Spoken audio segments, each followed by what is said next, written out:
check the time every day, all day long. But did you ever wonder, where did telling time come from? Why does it matter what time it is?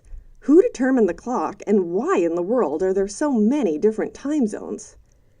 The first form of telling time was the sundial, and the earliest sundials known from the archaeological record are obelisks from nearly 5,000 years ago.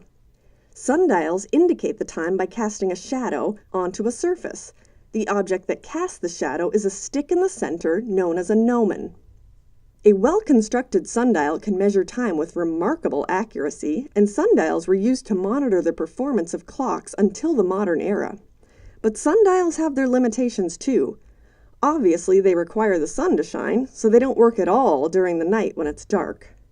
Many different devices have been used over the years to estimate the passage of time. Candles and sticks of incense that burn down at fairly predictable speeds have been used, along with the hourglass. Hourglasses are devices in which fine sand pours through a tiny hole at a constant rate and indicates a predetermined passage of an arbitrary period of time.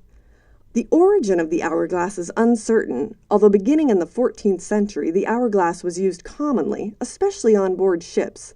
The motion of the boat on the water did not affect the hourglass, unlike other time-measuring devices. The mechanical clock was invented in the 13th century, which sparked a big change in traditional timekeeping methods. This modern clock relied on the swing of a pendulum or the vibration of a quartz crystal, which was far more accurate than sand or candles. Today, the basis for scientific time is a continuous count of seconds based on atomic clocks all around the world known as the International Atomic Time. Why does it matter that we keep track of time? Well, time regulates our daily lives and makes it possible to accurately communicate with people all over the world. Without a time system, we would have many challenges in farming, social structures, communication, and business. Take the American railroad system, for example. In the mid-19th century, each railroad used its own standard time, generally based on the local time of its headquarters, and the railroad's train schedules were published using its own time. Some major railroad junctions served by several different railroads had a separate clock for each railroad, each showing a different time.